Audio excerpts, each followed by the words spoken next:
It's valuable until it's been drained. That's the philosophy I picked up from performing and having beer. All right. Now for the regularly scheduled jokes. We have an agenda, people. Sometimes I go to movies, and I've been going to the Trilon in South Minneapolis fairly often lately because they show classics. And because of the plans I had for the weekend, I had to move up going there, so I went Friday night after work. And I saw Burt Lancaster, Kirk Douglas pairing called 7 Days in May, of government thriller, for lack of a better term. And it reminded me of how I had seen that pairing in movies before. 2 other times. I remember having a VHS tape of them doing the White Earp Doc Holliday story called Gunfight at the OK Corral. And it was nice that they went back to Dodge City in that one. Although another version of that story called Tombstone is pretty good too, but nobody should be surprised that they only do Tombstone if the movie's called Tombstone. But alas, then the one that I saw first was the last one that they did, which was called Tough Guys, the geriatric criminals. I saw that when I was very young at theaters with my dad. And that was one thing that was a fond memory for me growing up, was some of the events I got to do with my old man. Either go to the movie theater a few blocks away from where we lived, or to baseball games. And yeah, it was nice to see them do a comedy there. I will admit that, even if it was a case of they were kicking people in the groin. So there was that, and then I know it's the banking place that means tales from the bank, like tales from the crypt. 3 stories this week. Hope I can remember to do all of them when I say that, but I know it's all about how you help your memory along with that. Even Eminem has done that, where he counts things out on his hand. When I work at a bank, that means that I print checks, and then I deal with envelopes, and sometimes I deal with written procedures. So there's the 3.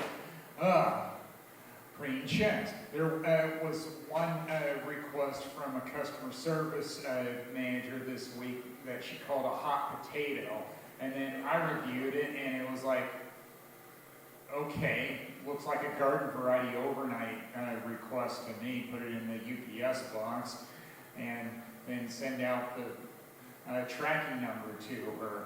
But being on the phones, I know sometimes, things can get really sticky on where they want to keep people satisfied so they don't call again.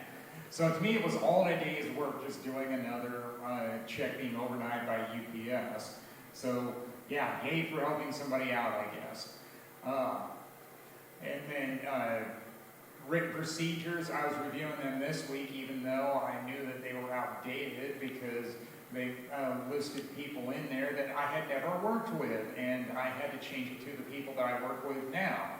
Well, I guess they hadn't been updated in a while. I mean, probably not since I started there, and I've been there for 4 years. I guess there was something higher priority than updating written procedures. All right, and envelopes. I said that our cup runneth over this week on envelopes because I was only expecting the balance of the order because I ordered 16 boxes and I ordered 26 boxes and we already got 15, so I figured we were only getting 11. No, we got 26. So what I said to the branch manager when she brought the courier over was, I guess I'll be ordering less envelopes next month. All about needs, no need to order any more than necessary. That probably keeps the company happy too, so then they're not wondering that either when they're trying to approve supply orders every month. And then, yes, I was out of town, out of state this weekend. I already alluded to that about when I saw the movie. Yeah, I liked how, since the event I was doing was Sunday afternoon, I was still able to get in errand running done, like go to the post office and pick up eBay orders. Well, once I got started, I know that I take I-35 down to Des Moines. That's pretty much a straight shot, and I make one stop close to the state line, take care of everything at a gas station. But this time, no, I wouldn't call it uneventful, because I did see something I normally didn't see on the interstate. About a mile off in the distance, I saw smoke, and I was thinking, what the? And then I get closer, and it's like, oh, it was a semi-truck that had caught fire, and it's like, well, I guess there's a reason why they're just letting it burn itself out, because I don't know what cargo it had. I know there's some things, some fires that you don't put water on, like electrical and oil. I don't know what his cargo was, and it's kind of hard to fight a fire when it's on the side of interstate highway as well, so what are you going to do? I just moved one lane over and kept going. And then I get to my destination. It's nice to get to the hotel room, and I had some time in the morning. There are times where I don't even turn on the TV because I'm busy with other events, but, well, I had time to fill in the morning, and it was kind of nice to watch the movies that I did. One of them was the original Rocky movie, and that still holds up for me. Well, it makes sense because it was a Best Picture winner.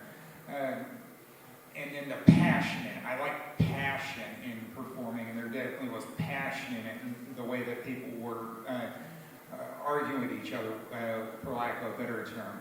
What about my prime, Mickey? I mean, I love that relationship that Rocky had with Mickey, his mentor and trainer. The sage advice, too.